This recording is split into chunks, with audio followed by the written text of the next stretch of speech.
আসসালামু আলাইকুম। আমি জানি যে আজকে আপনারা অনেক কষ্টে আজকে আমার ভিডিওটি দেখছেন বা আজকে দেখার শুরুতেই আপনাদের মনে অনেক কষ্ট অনুভূতি কাজ করছে।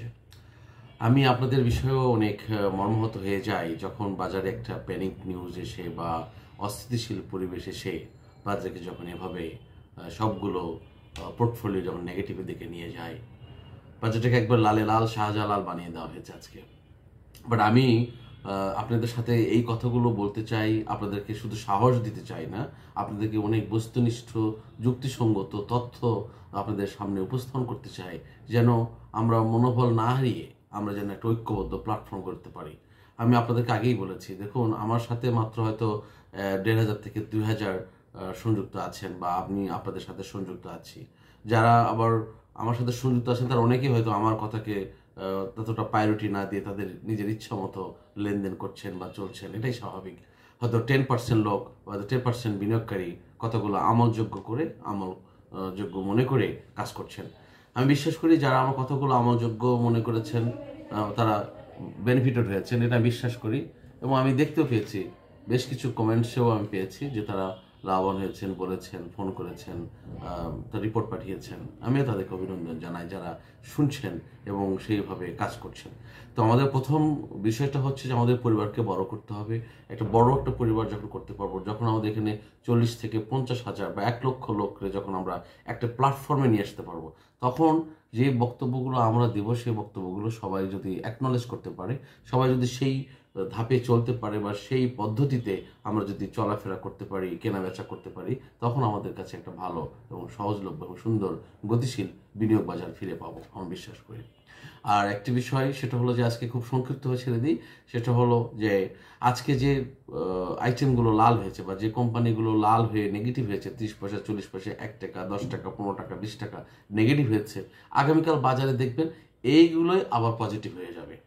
তো আমরা কি করি, আমরা অনেকেই হয়তো অস্থির হয়ে যাই, অনেকে হয়তো টাকার প্রয়োজনে বিক্রি করে দিই, অনেকে হয়তো একটি বিক্রি করে আরেকটাতে ঝাঁপিয়ে পড়ি। হয়তো আমাদের আইটেম লিস্টের মধ্যে দুই চারটা মনে হয় আজকেও হল্টেড হয়েছে বা আইটেম দাম বেড়েছে। অনেকে কি করেছে, এখান থেকে বিক্রি করে দিয়ে সেখানে কিনে দিয়ে তারা হয়তো সাময়িক লাভবান হয়েছে কিনা আমি জানি না, বাট এই পলিসিতে গেছে অনেকে। বাট আমি আপনাদেরকে যে কথাটা বিভিন্ন রকম উদাহরণ দিয়ে, তথ্য দিয়ে, পদ্ধতি দিয়ে আপনাদেরকে চেষ্টা করেছি। দয়া করে আজকে আপনারা একটা কাজ করেন, আজকে আপনাদের পোর্টফোলিও বা আপনাদের যে যে অ্যাপসের মাধ্যমে আপনারা লেনদেন করেন বা যে ব্রোকার হাউসে আপনারা লেনদেন করেন, একটা চার্ট লিস্ট নেবেন যে আজকে যে কোম্পানিগুলোর দাম এই পরিমাণে কমেছে, দেখবেন আগামীকাল আবার এই পরিমাণ বেড়ে যাবে বা সমান সমান থাকবে বা কিছু কমবে আবার। সো এই যে মার্কেটের এই যে চরিত্র, মার্কেটের যে ক্যারেক্টার, আর এটা বলতে পারবো একটা beauty of this market. So এটা এই মার্কেটের চরিত্র, এটা ক্যারেক্টার, কিন্তু আপনার জায়গায় আপনি স্থির থাকবেন। আপনি যেন হতাশ না হন, আপনি যেন আতঙ্কিত না হন, আপনি যেন প্যানিক না হয়ে লস দিয়ে বিক্রি করে না যেন বের হয়ে না যান। বাজার নেগেটিভ হবে, বাজার পজিটিভ হবে, বাজার কেউ লাভ করবে, কেউ লস দিয়ে বিক্রি করবে। আমি সবাইকে বলে থামাতে পারবো না বা কেউ থামবেও না, এটাই স্বাভাবিক। বাট আমি এতটুকু বক্তব্য বলতে চাই, যারা আমার কথাগুলো শোনেন বা আমার সাথে যারা সংযুক্ত আছেন বা আমি যাদেরকে নিয়ে সংযুক্ত থাকার কারণে এই কথাগুলো বলছি, আপনাদের প্রতি আমার অনুরোধ থাকবে যে আপনারা অস্থির না হয়ে একটি নির্দিষ্ট পরিমাণ সময় নিয়ে, টার্গেট নিয়ে সেটাকে মানে লালন করুন, ধারণ করুন এবং পরিকল্পনা করুন এবং একটা প্রফিট টেক করে নিয়ে আপনি বের হবেন এবং আবার কিনবেন স্লোলি। কেনার সময় কিন্তু আমি বারবার আপনাদেরকে বলেছি যে কথাটা, আপনাদেরকে আমার এই ভিডিওর মাধ্যমে বলার উদ্দেশ্য, বারবার এই কথা বলেছি যে এক লটে একসাথে সবগুলো কিনবেন না, ধীরে ধীরে পর্যায়ক্রমে কিনবেন। দাম কমলে আবার কিনবেন, দাম না কমলে থেমে থাকবেন, আবার দাম কমলে আবার কিনবেন। পোর্টফোলিওতে সবসময় ব্যালেন্স রেখে দিবেন, যতটুকু আপনার ক্যাপাবিলিটি আছে তার কিছু অংশ আপনি পোর্টফোলিওতে রেখে দিবেন লাস্ট মোমেন্টে আপনি বাই করার জন্য, লাস্ট মোমেন্টে আপনি বের হওয়ার জন্য। এটাই হচ্ছে এই বিনিয়োগ বাজারের নিয়ম। আপনি যদি এক লটে সব কিছু কিনে আপনার পোর্টফোলিও ব্যালেন্সকে খালি করে ফেলে দেন, আপনি যদি আটকে যান, তখন কিন্তু আপনার অস্থিরতা লাগবে, বাজার দেখতে বিরক্ত লাগবে। আর আপনাকে যখন পোর্টফোলিও যখন টাকা থাকবে, আপনি বাজারে দেখবেন যে আপনার খুব মজা লাগবে, ভালো লাগবে এবং যখন দাম কমে যাবে তখন দেখবেন আপনার খুশি লাগবে। কিন্তু আপনি যখন সব টাকা এক লটে কিনে সব কিছু খালি করে ফেলেছেন, তখন দাম কমলে কিন্তু আপনার অস্থির লাগবে। সুতরাং আজকের এই ভিডিও বার্তার মাধ্যমে আপনাদেরকে এই কথাটাই বলতে চাই, নো প্রফিট নো সেল।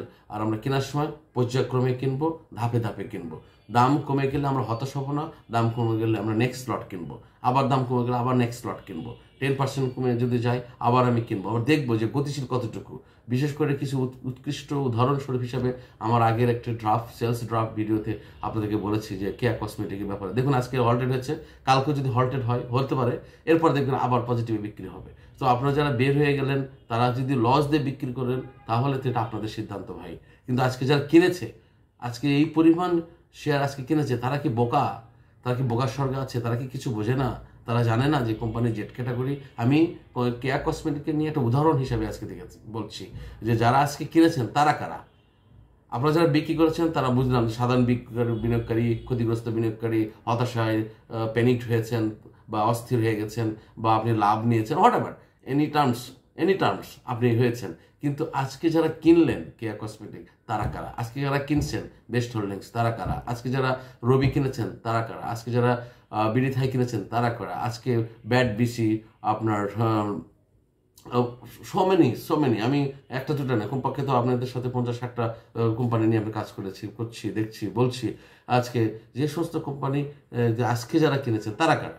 বিক্রি করেছেন কেউ হয়তো লাভ নিয়ে বিক্রি করেছেন, কেউ হয়তো বাজারের প্যানিকের কারণে অস্থির হয়েছেন, বা কারো হয়তো টাকা পয়সা দ্বারা বিক্রি করেছেন। কিন্তু আজকে যারা কিনেছেন তারাই হচ্ছে এই বাজারে বিনিয়োগকারী, প্রকৃত বিনিয়োগকারী। আজকে তারা হচ্ছে প্রকৃত উৎকৃষ্ট বিনিয়োগকারী যারা আজকে কিনেছেন। আজকে আমি ভিডিও বার্তার মাধ্যমে যারা আজকে কিনেছেন, যারা আজকে দেখেছেন, আমি যারা লাস্ট নেগেটিভ প্রাইসে যারা বাই করেছেন, they are smart investor. I appreciate them, I salute them, I congratulate them, because তারা জানে যে আগামী 2 দিন পরে বাজার পজিটিভ হবে, বা কিছুদিন পর বাজার পজিটিভ হবে, একটু পর পজিটিভ হবে, তারা আবার বিক্রি করে প্রফিট টেক করবে। আর আপনারা শুধু গান গাইবেন আমার লস, আমার লস। সুতরাং লস লস লস, এই গান গিয়ে কোনো লাভ নেই। আপনাকে আপনার অবস্থান থেকে ঘুরে দাঁড়াতে হবে, আপনাকে আপনার পলিসি বের করতে, আপনাকে আপনার টার্গেট ঠিক করে আপনাকে বিনিয়োগ বাজার থেকে প্রফিট টেক করার জন্য সুচিন্তিত মতামত প্রদর্শন করে আপনাকে এগিয়ে যেতে হবে। তাছাড়া এই একজনের কথা শুধু গল্প করে লস হয়েছে এই বুলি বলিয়ে কোনো লাভ হবে না। সুতরাং আজকে বাজারে এই চিত্র থেকে আপনাদের প্রতি অনুরোধ থাকবে, আপনারা শুধু দেখবেন আগামীকাল, পরের দিন, তার পরের দিন, এই সপ্তাহটা কেমন যায় একটু দেখুন, এবং দেখবেন যে বাজারগুলো আজকে রবিবার, আমার কথাগুলো আপনার মাথায় রাখেন যে আজকে রবিবারে যারা নেগেটিভ ছিল কয়েকদিন পর সেগুলো পজিটিভ হয়ে যায়, এর মধ্যে কিছু হল্টেড হবে, তখন আপনাদের মনে কষ্ট লাগবে যে হ্যাঁ আমি কি করলাম। সুতরাং সব কিছু করার আগে ভেবেচিন্তে কাজ করতে হবে, এবং সব কিছু জানার আগে আপনার পুঙ্খানু জানতে হবে। সুতরাং আগামী দিনগুলোতে আপনাদের মধ্যে আরও মানে কি বলে অ্যাকনোলেজমেন্ট গ্রো হোক, আপনারা আরও তথ্য নির্ভর হয়ে ওঠেন, এবং আমাদের পরিবারটাকে বড় করার চেষ্টা করেন। আমরা যদি এই পরিবারটাকে 50,000 বা 1 লক্ষ পরিবার হিসেবে করে দিতে পারি, তখন আমাদেরকে অনেক কিছু করতে আরও সহজ হবে। কারণ বাজারটাকে আমরা তো আসলে অস্থিতিশীল করে ফেলেছি, প্যানিকড হয়ে গেছি, আমাদের আসলে অনেক কিছুতে নিয়ন্ত্রণ নেই। তারপরেও সকলের প্রতি শুভকামনা। আজকে যারা কিনেছেন তাদেরকে অভিনন্দন জানাই, কংগ্রাচুলেট করি, এবং আপনাদের আগামী দিনগুলো আরও আলোকিত হোক এই শুভকামনায় আজকের মতো এখানে বিদায় নিচ্ছি। আল্লাহ হাফেজ। আসসালামু আলাইকুম ওয়া রাহমাতুল্লাহি ওয়া বারাকাতুহু।